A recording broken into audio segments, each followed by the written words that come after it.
duplo propósito da sua própria instrução e do progresso daqueles. P. Quem sois? Este nome é de homem ou de mulher? R. De homem, e tão infeliz quanto possível. Sofro todos os tormentos do inferno. P. Mas se o inferno não existe, como podeis sofrer-lhes as torturas? R. Pergunta inútil. P. Compreendo, mas outros precisam de explicações. R. Isso pouco me incomoda. P. O egoísmo não será uma das causas do vosso sofrimento? R. Talvez. P. Se quiserdes ser aliviado, começai repudiando as más tendências. R. Não te incomodes com o que não é da tua conta, começa orando por mim, como fazes com os outros, e depois veremos. P. Se não me auxiliardes como vosso arrependimento, a prece será de pouca eficácia. R. Mas falando, em vez de orares, menos ainda me adiantarás. P. Então desejais adiantar-vos? R. Talvez. Não sei. Vejamos o essencial, isto é, se a prece alivia os sofrimentos. P. Unamos então os nossos pensamentos com a firme vontade de obter o vosso alívio. R. Tudo bem. P. Depois da prece do médium, estás satisfeito? R. Não como gostaria. P. Mas o remédio, aplicado pela primeira vez, não pode curar instantaneamente um mal antigo. R. É possível. P. Quereis voltar? R. Se me chamares. O guia da médium, minha filha, terás muito trabalho com este espírito endurecido, entretanto, quase que não há mérito em salvar os que não estão perdidos. Coragem, perseverança, e acabarás triunfando. Não há culpados que não se possam regenerar por meio da persuasão e do exemplo, uma vez que os espíritos mais perversos terminam por corrigir-se com o tempo. Mesmo que nem sempre se consiga regenerá-los prontamente, nosso trabalho não se perde. As ideias que lhes transmitimos acabam por levá-los à reflexão. São como sementes que, cedo ou tarde, haverão de frutificar. Não se arrebenta a rocha com a primeira marretada. Isto que te digo pode aplicar-se também aos encarnados e tu deves compreender porque o Espiritismo, mesmo entre os adeptos mais crentes, não faz imediatamente homens perfeitos.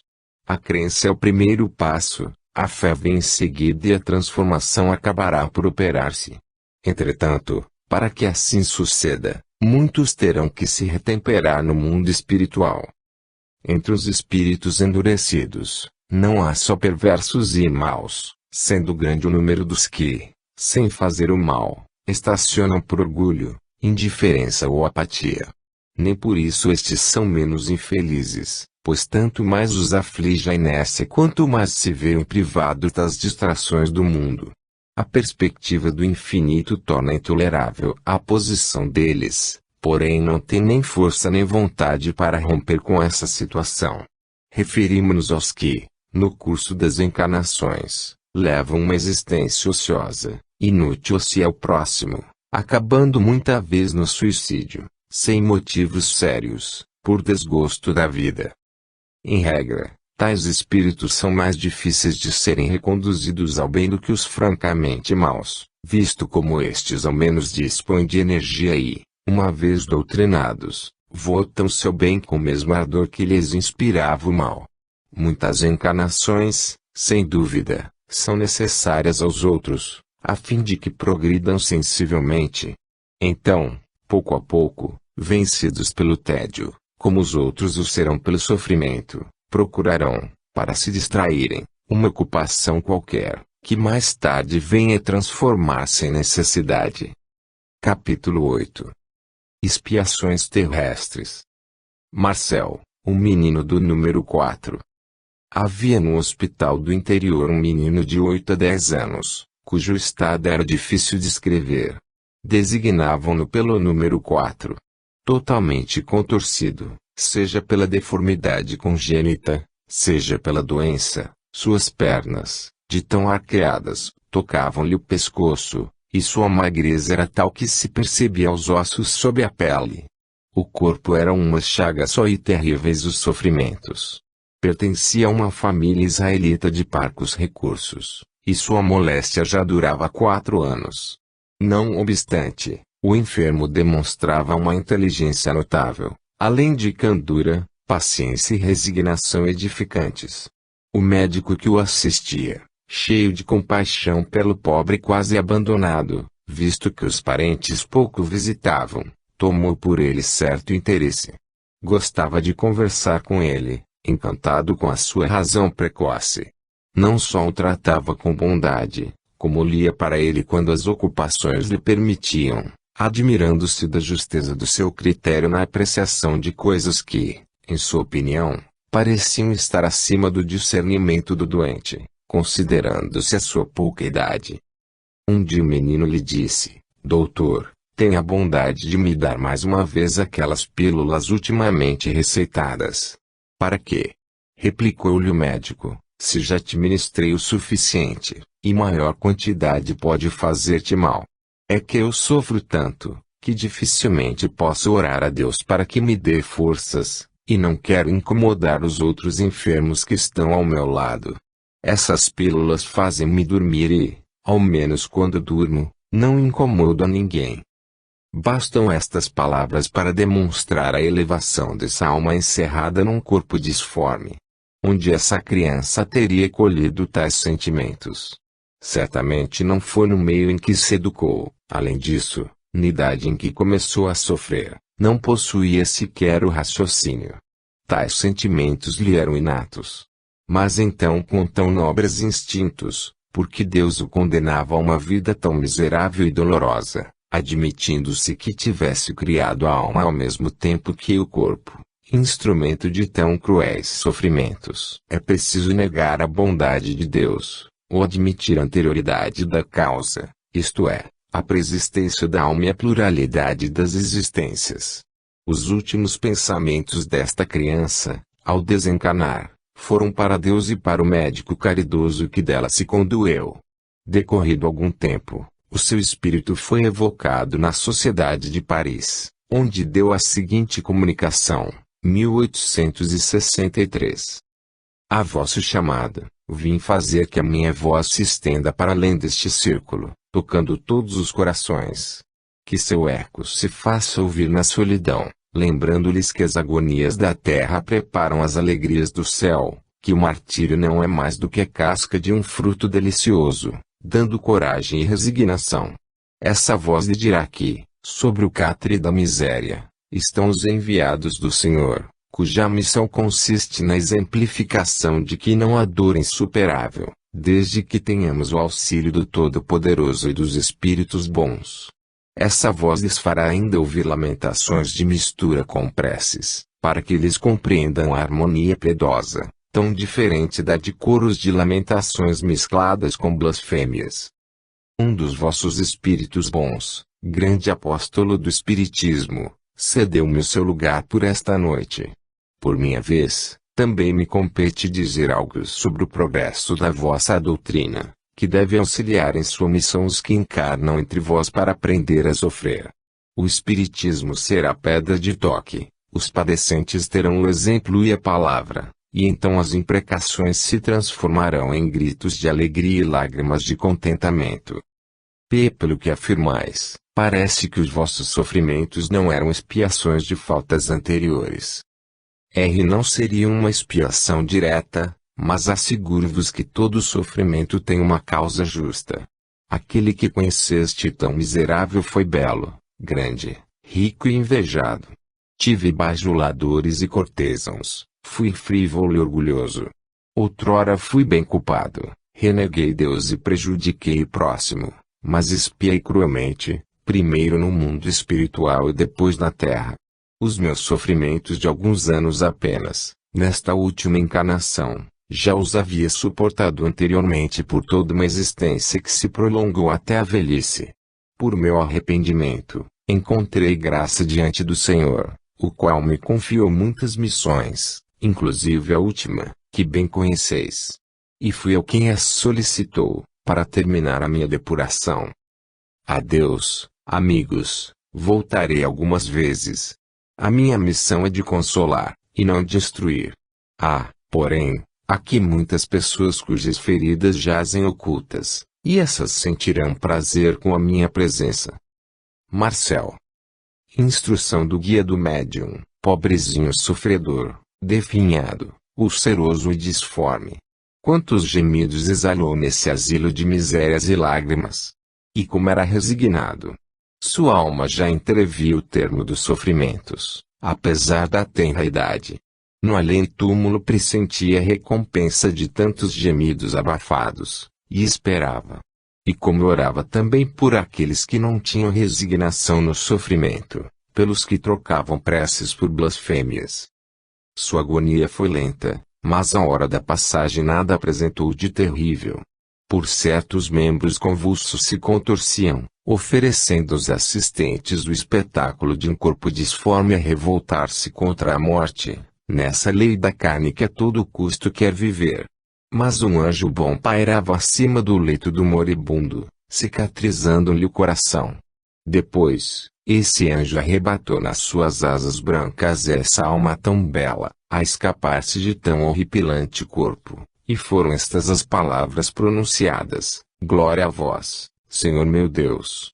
E a alma subiu ao Todo-Poderoso, feliz, e exclamou: eis-me aqui, Senhor.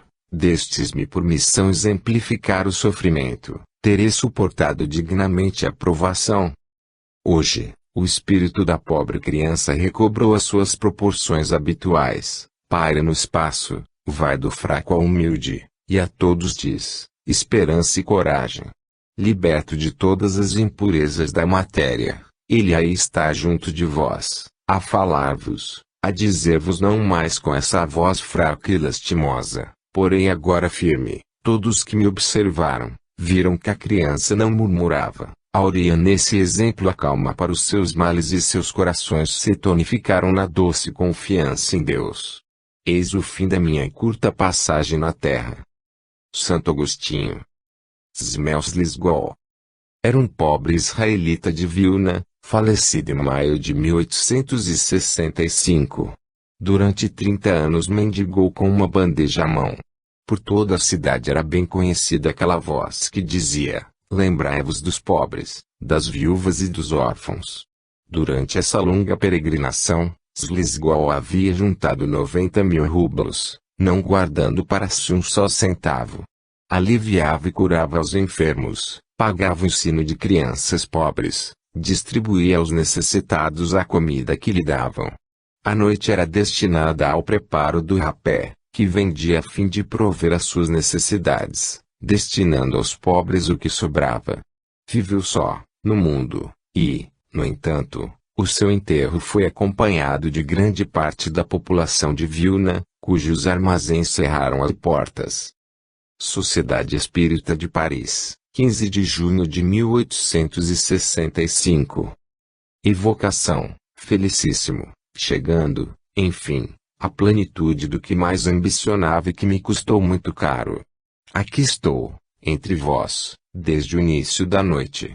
Muito grato pelo interesse que vos desperta o espírito do pobre mendigo que, com satisfação, vai procurar responder às vossas perguntas. Uma carta de Vilna nos deu conhecimento das particularidades mais notáveis da vossa existência. Movido pela simpatia que elas nos inspiram, surgiu o desejo de nos comunicar convosco. Agradecemos a vossa presença aí, uma vez que quereis responder-nos. Gostaríamos desde já de vos assegurar que nos sentiremos muito felizes se, para a nossa instrução, pudermos conhecer a vossa posição espiritual, bem como as causas que determinaram o gênero de vida que tivestes na última encarnação. Em primeiro lugar, concedei ao meu espírito, cônscio da sua verdadeira posição, o favor de vos transmitir a sua opinião, com respeito a um pensamento que vos ocorreu quanto à minha personalidade. E reclamo previamente os vossos conselhos, para o caso de ser falsa essa minha opinião. Parece-vos singular que as manifestações públicas tomassem tanto vulto, para homenagear a memória do homem insignificante que soube por seu espírito caridoso atrair tal simpatia.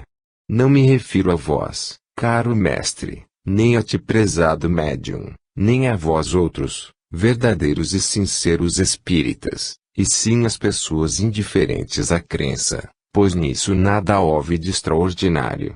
A pressão moral exercida pela prática do bem, sobre a humanidade, é tal que, por mais materializada que esta seja, inclina-se sempre, venera o bem, a despeito da sua tendência para o mal. Agora, vamos às perguntas que, da vossa parte, não são ditadas pela curiosidade, mas simplesmente formuladas no intuito da instrução geral. Visto que disponho de liberdade, vou dizer-vos, com a maior brevidade possível, quais as causas determinantes da minha última existência. Há muitos séculos, eu vivia com o título de rei, ou, pelo menos, de príncipe soberano. Dentro da esfera do meu poder relativamente ilimitado, em confronto com os estados da atualidade, eu era o senhor absoluto dos meus vassalos e os governava tiranicamente ou, para falar a palavra certa, como o carrasco.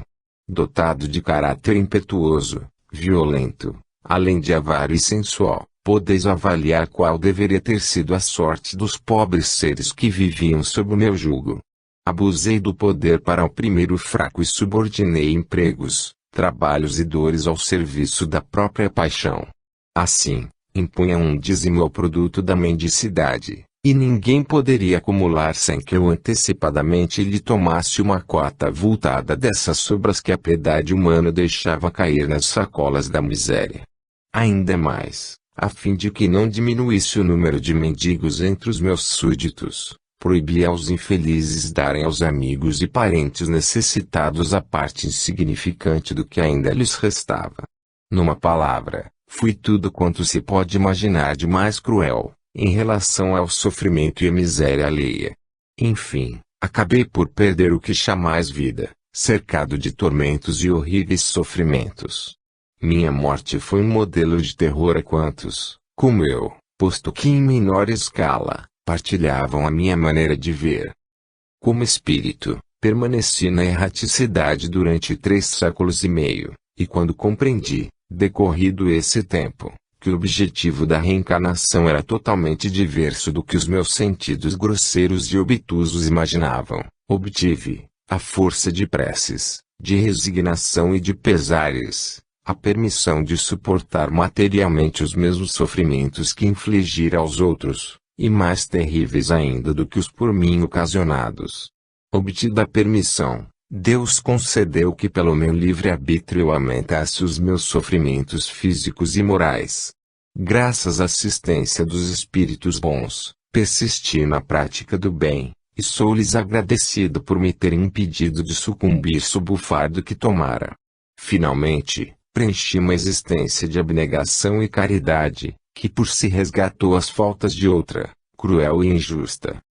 Nasci de pais pobres e cedo me tornei órfão. Aprendi a ganhar o pão numa idade em que muitos consideram incapaz o raciocínio. Vivi sozinho, sem amor, sem afeições, e desde o começo suportei as mesmas brutalidades que havia exercido para com os outros. Dizem que as somas por mim esmoladas foram todas destinadas ao alívio dos meus semelhantes. É um fato incontestável, ao qual, sem orgulho nem afetação, devo acrescentar que muitíssimas vezes, com sacrifício de privações relativamente imperiosas, aumentava o benefício que me permitia fazer a caridade pública. Morri calmamente, confiando no valor da minha reparação. E sou premiado muito mais do que poderiam ter cogitado as minhas secretas aspirações. Hoje sou feliz, muito feliz por poder afirmar-vos que todos quantos se elevam serão humilhados, e todos quantos se humilham serão elevados. Tende a bondade de dizer-nos em que consistiu a vossa expiação no mundo espiritual, e quanto tempo durou, a contar da vossa morte até o momento da atenuação por efeito do arrependimento e das boas resoluções que tomastes. Dizei-nos também o que foi que provocou a mudança das vossas ideias, no estado espiritual. Essa pergunta desperta-me muitas recordações dolorosas. Quanto sofri! Mas não me queixo, apenas recordo. Quereis saber a natureza da minha expiação? Ei-la na sua terrível hediondez. Carrasco que fui de todos os bons sentimentos, fiquei por muito tempo, por longo tempo preso pelo perispírito ao corpo em decomposição. Até que essa se completasse, vi-me corroído pelos vermes, o que muito me torturava. Quando me libertei dos laços que me prendiam ao instrumento do meu suplício, passei a sofrer mais cruelmente ainda. Depois dos tormentos físicos, o sofrimento moral muito mais longo. Fui colocado em presença de todas as minhas vítimas. Periodicamente, constrangido por uma força superior, eu era levado a rever o quadro vivo dos meus crimes. E via fisicamente, moralmente todas as dores que fizera sofrer aos outros. Oh, meus amigos, como é terrível a visão constante daqueles a quem fizemos mal. Entre vós, tendes apenas um fraco exemplo no confronto do acusado com a sua vítima. Aí tendes, em resumo, o que sofri durante 3 séculos e meio, até que Deus, compadecido da minha dor e tocado pelo meu arrependimento, solicitado pelos guias que me assistiam, permitisse a vida de expiação que conheceis. P. Algum motivo particular vos induziu a escolher a última encarnação no âmbito da religião israelita? R. Não escolhi por mim só, mas ouvi o conselho dos meus guias. A religião de Israel era uma pequena humilhação a mais na minha prova, posto que em certos países a maioria dos encarnados menospreza os judeus, e principalmente os judeus que vivem à custa da mendicância. P. Com que idade começastes na terra a vossa obra de expiação? Como vos ocorreu o pensamento de vos desobrigar das resoluções previamente tomadas? Ao exercerdes tão abnegadamente a caridade, já tinhais a intuição das causas do que vos predispunham a agir assim? R. Meus pais eram pobres, mas inteligentes e avarentos. Moço ainda, fui privado da afeição e dos carinhos de minha mãe. Sua perda me causou fundo pesar, sobretudo porque meu pai, dominado pela avidez de ganhos, me abandonava por completo. Quanto aos meus irmãos, todos mais velhos do que eu, não pareciam se dar conta das minhas mágoas. Foi um outro judeu quem, movido por sentimento mais egoístico do que caridoso, me recolheu em sua casa e me ensinou a trabalhar. O que isso lhe custara era largamente compensado pelo meu trabalho, que muitas vezes excedia as minhas forças. Mais tarde, liberto desse jugo, trabalhei por minha conta. Entretanto, em toda parte, no trabalho como no repouso, a saudade de minha mãe me perseguia e, à medida que avançava em idade, a lembrança desse ser se me gravava cada vez mais profundamente na memória, lamentando em demasia a perda do seu amor e dos seus cuidados. Mas não tardou que ficasse completamente só, em alguns meses a morte ceifou toda a minha família.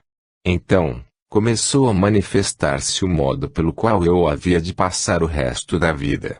2 dos meus irmãos deixaram órfãos, e eu, comovido pela recordação do que como órfão havia sofrido, quis preservar os pobrezinhos de uma juventude semelhante à minha. E como o meu trabalho não produzisse o suficiente para sustentá-los a todos, comecei a pedir esmola, não para mim, mas para os outros.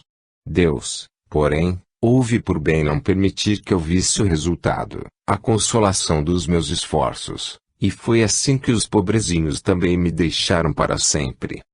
Eu bem vi o que lhes faltava, era a mãe.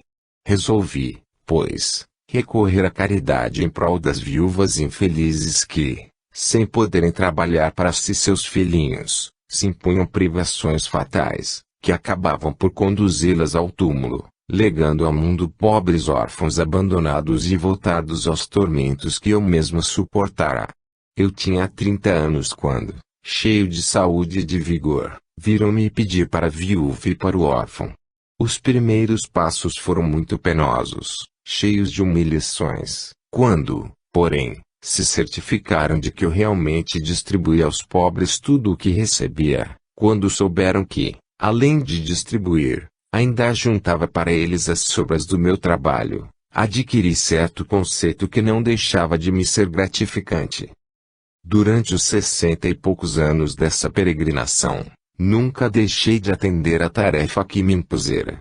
Também jamais a consciência me fez sentir que causas anteriores à existência constituíssem a razão do meu proceder. Um dia somente, e antes de começar a pedir, ouvi estas palavras: não façais a outrem o que não quiserdes que vos façam. Surpreendido pelos princípios gerais de moralidade contidos nessas poucas palavras, muitas vezes parecia-me ouvi-las acrescidas com estas outras: mas fazei, ao contrário, o que quiserdes que vos façam. Amparado pela lembrança de minha mãe e pelos meus próprios sofrimentos, continuei a trilhar uma senda que a minha consciência dizia ser boa. Vou terminar esta longa comunicação, dizendo: obrigado. Embora imperfeito ainda, sei, contudo, que o mal só acarreta o mal, e de novo, como já o fiz, dedicar-me-ei ao bem para alcançar a felicidade. Smelslisgol. Juliane Mari, a mendiga. Na comuna de Villate, perto de Nosai, Loire Inferiore, havia uma pobre mulher chamada Juliane Mari, velha, enferma e que vivia da caridade pública. Um dia caiu num charco, de onde foi retirada pelo Sr. A, morador da região, que habitualmente lhe prestava socorro. Transportada ao seu domicílio, morreu pouco depois, em consequência do acidente. Era a opinião geral que ela quisera suicidar-se. No mesmo dia de seu falecimento, o Sr. A, que é espírita e médium, sentiu como que um leve contato de pessoa que estivesse próxima, sem que procurasse explicar-se a causa desse fenômeno. Quando soube da morte de Juliane Mari, veio-lhe o pensamento de que talvez o seu espírito tivesse vindo visitá-lo. Seguindo o conselho de um de seus amigos, membro da Sociedade Espírita de Paris, ao qual havia contado o que se passara, fez evocação dessa mulher, com o objetivo de lhe ser útil, não sem antes se aconselhar com os seus guias protetores, dos quais recebeu a seguinte resposta: sim, poderás evocá-la, e isto lhe dará prazer, embora seja inútil o serviço que te propões prestar. Ela é feliz inteiramente devotada aos que lhe foram compassivos. És um de seus bons amigos, ela quase não te deixa ir, sem que o percebas, muitas vezes se entretém contigo. Mais cedo ou mais tarde os serviços prestados serão recompensados, e quando não sejam pelo próprio favorecido, sê-lo-ão pelos que por ele se interessam, antes e depois de sua morte. Quando o espírito não teve tempo de se reconhecer, outros espíritos simpáticos, em seu nome, testemunham todo o seu reconhecimento. Eis o que explica o que sentiste no dia de sua morte. Agora é ela quem te ajuda no bem que queres fazer. Lembra-te do que disse Jesus: aquele que se humilhar será exaltado. Terás a medida do serviço que ela te pode prestar, se, contudo, só lhe pedires assistência para ser útil ao teu próximo. Evocação. Bondosa Juliane Mari, sois feliz, eis tudo quanto eu queria saber. Isto não me impedirá de pensar em vós muitas vezes e de jamais vos esquecer em minhas preces. Tem confiança em Deus, inspira aos teus doentes uma fé sincera e triunfarás quase sempre. Não te ocupes jamais com a recompensa que disso virá, pois ela ultrapassará a tua expectativa. Deus sabe sempre recompensar como merece aquele que se dedica ao alívio dos semelhantes e vota às suas ações um completo desinteresse. Sem isto, tudo não passa de ilusão e quimera. Antes de tudo é preciso ter fé, do contrário, nada. Lembra-te desta máxima e ficarás admirado dos resultados que obterás. Os 2 doentes que curaste, disso são a prova, nas circunstâncias em que se encontravam. Com os remédios simples terias falhado. Quando pediras a Deus permissão para que os espíritos bons derramem sobre ti seus fluidos benfazejos, se o pedido não te fizer sentir um sobressalto involuntário, é que tua prece não foi bastante fervorosa para ser ouvida, ela só o será nas condições que te assinalo. É o que tens experimentado quando dizes do fundo do coração: Deus Todo-Poderoso, Deus Misericordioso, Deus de bondade sem limites, acolhei a minha prece e permiti que os espíritos bons me assistam na cura tende piedade dele, meu Deus, e restitui-lhe a saúde. Sem vós nada posso. Que se faça a vossa vontade. Fizestes bem em não desprezar os humildes. A voz do que sofreu e suportou com resignação as misérias deste mundo é sempre ouvida, e, como vês, um serviço prestado sempre recebe a sua recompensa. Agora, uma palavra a meu respeito, isto te confirmará o que foi dito acima. O Espiritismo te explica minha linguagem como espírito. Não preciso entrar em detalhes a respeito. Também creio ser inútil dar-te a conhecer a minha existência anterior. A posição em que me conheceste na Terra deve fazer-te compreender e apreciar minhas outras existências, que nem sempre foram irrepreensíveis. Votada a uma vida de miséria, enfermo e não podendo trabalhar, mendiguei a vida toda. Não entesourei, na velhice minhas pequenas economias limitavam-se a 100 de francos, que reservava para quando as pernas não me pudessem transportar. Deus julgou suficiente a minha provação e expiação, e lhes pôs um termo, livrando-me, sem sofrimento, da vida terrena, porque eu não me suicidei, como ao princípio pensaram. Caí fulminada à beira do charco, no momento em que dirigi a minha última prece a Deus. O declive do terreno foi a causa da presença do meu corpo na água. Não sofri, estou feliz por ter podido cumprir minha missão sem entraves e com resignação. Tornei-me útil, na medida de minhas forças e possibilidades, evitando sempre prejudicar os meus semelhantes. Hoje recebo a recompensa e dou graças a Deus, nosso Divino Senhor, que, no castigo que inflige, suaviza a amargura fazendo-nos esquecer, durante a vida, as nossas antigas existências, e pondo em nosso caminho almas caridosas, para nos ajudarem a suportar o fardo de nossos erros passados. Persevera também e, como eu, serás recompensado. Agradeço-te as boas preces e o serviço que me prestaste. Jamais o esquecerei. Um dia nos reveremos e muitas coisas te serão explicadas, coisas que, no momento, seriam supérfluas. Basta saberes que te sou muito devotada, estou junto de ti muitas vezes e sempre que necessitares de mim, para o alívio dos que sofrem. A pobrezinha Julienne Mari. Tendo sido evocado na Sociedade de Paris, a 10 de junho de 1864, o espírito Julienne Mari ditou a seguinte comunicação. Obrigado porque me admitistes em vosso meio, caro presidente. Sentistes bem que minhas existências anteriores foram mais elevadas do ponto de vista social, e, se voltei para sofrer a prova da pobreza, era para me punir de um vão orgulho, que me fazia repelir quem fosse pobre e miserável.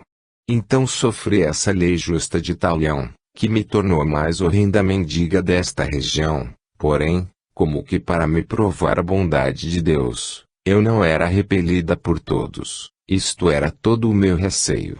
Suportei minha prova sem murmurar, pressentindo uma vida melhor, de onde não devia mais voltar a esta terra de exílio e de calamidade. Que felicidade o dia em que nossa alma, ainda jovem, puder entrar na vida espiritual para rever os seres amados. Porque eu também amei e sou feliz por ter encontrado os que me precederam. Obrigado a esse bom Senhor A. Ele me facultou a expressão do reconhecimento. Sem a sua mediunidade eu não lhe poderia agradecer e provar-lhe que minha alma não esquece as felizes influências do seu bom coração e recomendar-lhe que propague sua divina crença.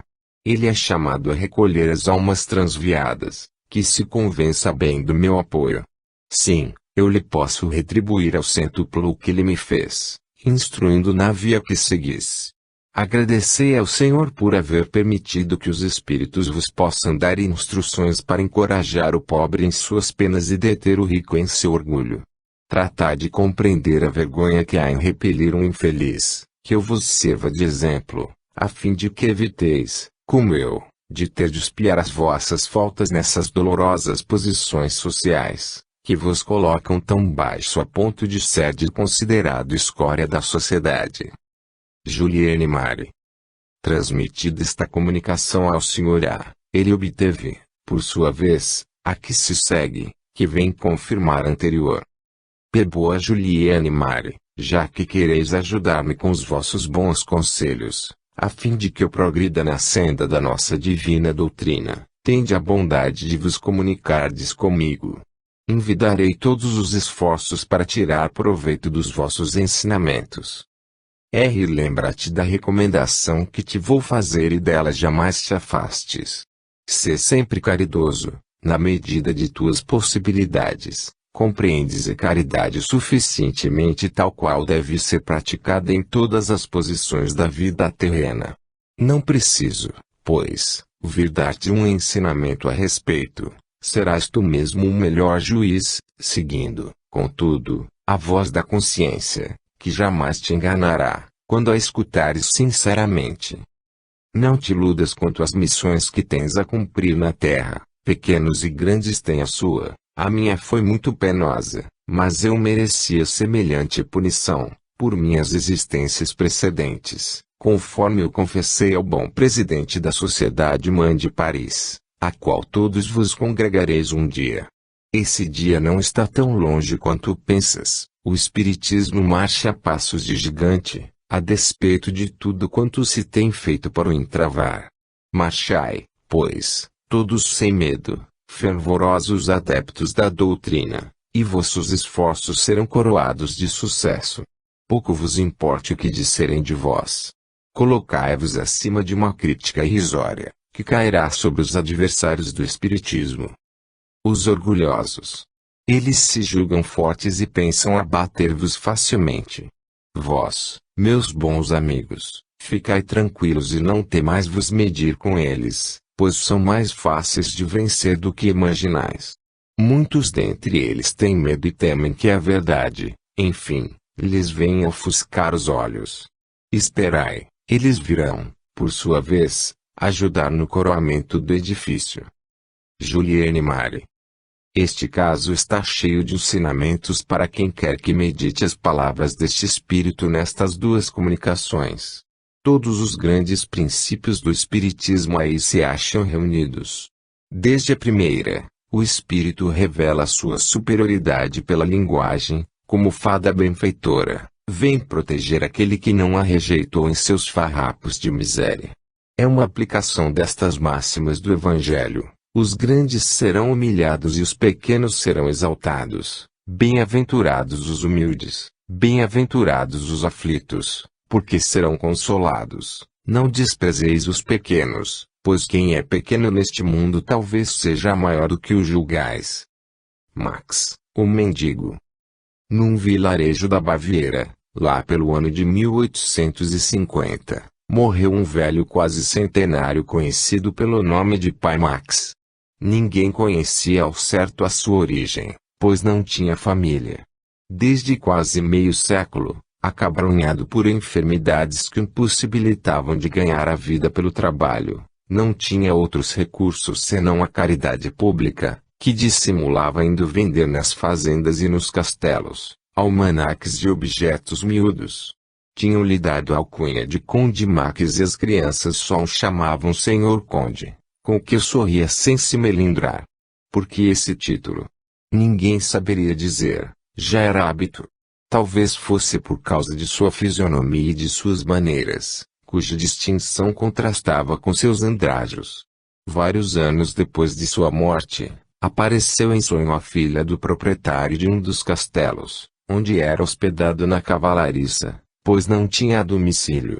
Ele lhe disse: obrigado por vos terdes lembrado do pobre Max em vossas preces, pois foram ouvidas pelo Senhor. Desejais saber quem sou eu, alma caridosa que vos interessais pelo infeliz mendigo. Vou satisfazer-vos, será para todos uma grande instrução. Relatou-lhe, então, o seguinte, mais ou menos nestes termos. Há 1,5 século, aproximadamente, eu era um rico e poderoso senhor desta região, mas frívolo, orgulhoso e envaidecido de minha nobreza. Minha imensa fortuna só servia aos meus prazeres e mal dava para os meus gastos, porque eu era jogador, debochado, e passava a vida em orgias. Meus vassalos, que julgava criados para meu uso como animais de fazenda, Eram oprimidos e maltratados para subvencionar as minhas prodigalidades. Eu ficava surdo às suas lamentações, como as de todos os infelizes e, em minha opinião, deviam sentir-se muito honrados de servir aos meus caprichos. Morri em idade pouco avançada, esgotado pelos excessos, mas sem ter passado por nenhuma infelicidade verdadeira. Ao contrário, tudo parecia sorrir-me, de sorte que, aos olhos de todos, eu era um dos felizardos do mundo. Minha posição me valia funerais suntuosos, os estroinas lamentaram em mim faustoso Senhor, mas nenhuma lágrima caiu em minha tumba, nenhuma prece do coração foi dirigida a Deus em meu benefício e minha memória foi maldita por todos aqueles cuja miséria eu tinha agravado. Ah! Como é terrível a maldição daqueles que tornamos infelizes! Ela não cessou de retinir em meus ouvidos durante longos anos, que me pareciam uma eternidade. E, a morte de cada uma de minhas vítimas, era uma nova figura ameaçadora ou irônica que surgia diante de mim, a me perseguir sem trégua e sem que eu pudesse encontrar um canto escuro para me subtrair à sua vista. Nenhum olhar amigo. Meus antigos companheiros de devassidão, infelizes como eu, me fugiam e pareciam dizer com desdém, não podes mais pagar os nossos prazeres. Oh! Como eu teria pago caro um instante de repouso, um copo de água para estancar a sede causticante que me devorava. Mas eu não possuía mais nada e todo o ouro que havia semeado a manchias na terra não havia produzido uma única bênção. Nenhuma só, entendeis, minha filha? Enfim, acabrunhado pela fadiga, esgotado como um viajor extenuado que não vê o termo de sua rota, exclamei, meu Deus, tende piedade de mim. Quando terminará esta horrível situação? Então uma voz, a primeira que ouvia desde que deixei a terra, me disse, quando quiseres. Que devo fazer, grande Deus? Respondi. Dizei, eu me submeto a tudo. É preciso que te arrependas, que te humilhes ante aqueles a quem humilhaste, pedires que intercedam por ti, porque a prece do ofendido que perdoa é sempre agradável ao Senhor. Humilhei-me, pedi aos meus vassalos, aos meus servos, que estavam à minha frente, cujas fisionomias, cada vez mais benevolentes, acabaram por desaparecer. Foi então para mim como uma nova vida, a esperança substituiu o desespero e agradeci a Deus com todas as forças de minha alma. Em seguida a voz me disse, príncipe. E eu respondi, não há aqui outro príncipe, senão o Deus Todo-Poderoso, que humilha os soberbos. Perdoai-me, Senhor, porque pequei, fazei de mim o servo de meus servos, se tal for a vossa vontade. Alguns anos mais tarde nasci de novo, mas desta vez numa família de pobres aldeões. Meus pais morreram quando eu ainda era criança e fiquei só no mundo sem apoio.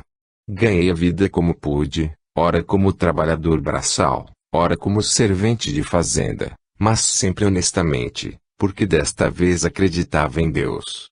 Com a idade de 40 anos, uma moléstia me paralisou todos os membros e vi-me forçado a mendigar durante mais de 50 anos nestas mesmas terras que outrora tinham sido minhas e onde, por amarga ironia, me tinham apelidado de Senhor Conde, feliz muitas vezes por encontrar um abrigo na estrebaria do castelo que fora meu. E no sonho eu me deleitava em percorrer este mesmo castelo, onde reinara como déspota.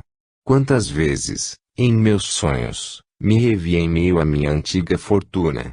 Tais visões me deixavam, ao despertar, um indefinível sentimento de amargura e de pesar, mas jamais um lamento escapou de minha boca. E, quando Deus se dignou chamar-me, eu o louvei por ter me dado coragem de sofrer sem murmurar essa longa e penosa prova, cuja recompensa hoje recebo. E vós, minha filha, eu vos abençoo por terdes orado por mim. Recomendamos este caso aos que advogam que os homens não teriam mais freio se não tivessem diante de si o espantalho das penas eternas. E perguntamos se a perspectiva de um castigo como o do Pai Maquis é menos eficaz para deter na via do mal que as torturas sem fim, nas quais ninguém mais acredita. História de um criado. Numa família de alta posição, havia um jovem criado cuja figura inteligente e fina surpreendia por sua distinção. Nada em suas maneiras denotava inferioridade, sua dedicação ao serviço dos patrões não tinha essa obsequiosidade servil, própria das pessoas de tal condição. Voltando àquela família no ano seguinte, e não mais vendo o rapaz, perguntamos se o haviam despedido. Não, responderam-me, foi passar alguns dias em sua terra e lá morreu. Lamentamos muito, pois era um excelente sujeito e tinha sentimentos realmente acima de sua posição. Era muito ligado a nós, tendo-nos dado provas de grande afeição e devotamento. Mais tarde, veio-nos a ideia de evocar o rapaz. Eis o que ele nos disse. Em minha última encarnação eu era, como se diz na terra, de boa família, embora arruinada pela prodigalidade de meu pai. Fiquei órfã e sem recursos ainda muito jovem. O Senhor G. foi o meu benfeitor, educou-me como filho e deu-me uma boa instrução que muito me envaideceu. Na última existência quis espiar meu orgulho, nascendo em condição servil e aqui encontrei ocasião de provar dedicação ao meu benfeitor. Até lhe salvei a vida, sem que ele jamais desconfiasse. Era ao mesmo tempo uma prova, da qual tirei partido, pois tive bastante força para não me deixar corromper pelo contato com um meio quase sempre vicioso. Apesar dos maus exemplos, fiquei puro, pelo que dou graças a Deus por ter sido recompensado pela felicidade de que desfruto. P. Em que circunstâncias salvastes a vida do Senhor G. R. Num passeio a cavalo, em que eu seguia só, percebi uma grande árvore que caía ao seu lado, sem que ele a visse. Advertiu com um grito terrível, ele recuou bruscamente, enquanto a árvore tombava aos seus pés. Sem um movimento que pratiquei, por certo ele teria sido esmagado. O fato foi relatado ao Sr. G., que dele se lembrou perfeitamente. P. Por que morrestes tão jovem? R. Deus tinha julgado suficiente a minha prova. P. Como pudestes aproveitar a prova, se não guardáveis lembrança de vossa precedente existência e da causa que a motivara? R. Em minha humilde posição, restava-me um instinto de orgulho, que tive a felicidade de dominar. Isto tornou a prova muito proveitosa, sem o que teria de recomeçá-la. Em seus momentos de liberdade, o meu espírito se lembrava e, ao despertar, ficava um desejo intuitivo de resistir às minhas tendências, que eu sentia serem más. Assim, tive mais mérito em lutar do que se me recordasse claramente do passado. A lembrança perturbadora de minha antiga posição teria exaltado o meu orgulho, enquanto tive apenas de combater os arrastamentos da nova posição. P. Recebestes uma educação brilhante. Para que vos serviu na última existência, uma vez que não vos recordáveis dos conhecimentos adquiridos. R. Tais conhecimentos teriam sido inúteis, mesmo um contrassenso em minha nova situação. Ficaram latentes e hoje os recupero. Contudo, não me foram inúteis, pois me desenvolveram a inteligência. Instintivamente eu tinha gosto pelas coisas elevadas, o que me inspirava repulsa pelos exemplos baixos e ignóbeis que tinha sob os olhos. Sem tal educação eu não teria passado de simples criado. Pelos exemplos de empregados domésticos que se dedicam aos patrões até abnegação têm por causa anteriores relações. R. Não o duvideis, é, pelo menos, o caso mais comum. Por vezes, tais empregados são membros da família, ou, como eu, seres agradecidos que pagam uma dívida de reconhecimento, cuja dedicação lhes auxiliava o progresso. Não sabeis de todos os efeitos das simpatias e antipatias que essas relações anteriores produzem no mundo. Não, a morte não interrompe tais relações, que, muitas vezes, se perpetuam de um século a outro. P. Porque tais exemplos de dedicação dos criados são hoje tão raros. R. Deve-se incriminar o espírito de egoísmo e de orgulho do vosso século, desenvolvido pela incredulidade e pelas ideias materialistas. A verdadeira fé desaparece pela cupidez e pelo desejo de ganho e, com ela, a dedicação. Reconduzindo os homens ao sentimento da verdade, o Espiritismo fará renascer as virtudes esquecidas. Nada melhor que este exemplo para ressaltar o benefício do esquecimento das existências anteriores. Se o Sr. G. se tivesse lembrado de quem fora seu jovem criado, por certo ficaria muito constrangido e nem mesmo teria conservado naquela condição, entravando, assim, a prova, que a ambos foi proveitosa. Antônio B. Enterrado vivo, a pena de Italião. O Sr. Antônio B., escritor de mérito, estimado por seus concidadãos, tendo desempenhado com distinção e integridade funções públicas na Lombardia, caiu, pelo ano de 1850, em consequência de um ataque de apoplexia, num estado de morte aparente que, infelizmente, como algumas vezes sucede em casos tais, a sua morte foi considerada real, concorrendo ainda mais para o engano os vestígios da decomposição assinalados no corpo. 15 dias depois do enterro, uma circunstância fortuita levou a família a determinar a exumação. Tratava-se de um medalhão, por acaso esquecido no caixão. Qual não foi, porém, o espanto dos assistentes quando, ao abrir o esquife, notaram que o corpo mudara de posição, voltando-se de bruços e, coisa horrível, uma das mãos havia sido comida em parte pelo defunto. Ficou, então, patente que o infeliz Antônio B. fora enterrado vivo, e deveria ter sucumbido sob a ação do desespero e da fome. Tendo sido evocado na Sociedade Espírita de Paris, em agosto de 1861, a pedido de um parente, o espírito Antônio B. deu as seguintes explicações. 1. Evocação, que quereis? 2. A pedido de um vosso parente, nós vos evocamos com prazer e ficaremos contentes se quiserdes responder-nos. Sim, desejo fazê-lo. 3. Lembrai-vos dos incidentes da vossa morte. Certamente que me lembro. Mas por que me avivar essa lembrança do castigo? 4. É verdade que fostes enterrado vivo por descuido? Assim deveria ser, visto que a morte aparente se reveste de todas as características da morte real. Eu estava quase exangue. Não se deve, porém, imputar a ninguém um acontecimento que me estava predestinado desde que nasci. 5. Estas perguntas vos incomodam? Neste caso, podemos interrompê-las. Não. Podeis continuar. 6. Esperávamos que fosses feliz, já que deixastes a reputação de um homem de bem. Eu vos agradeço, pois sei que intercedereis por mim. Vou fazer o possível para vos responder e, se não puder fazê-lo, um dos vossos guias o fará por mim. 7. Podeis descrever-nos as vossas sensações naquele momento terrível.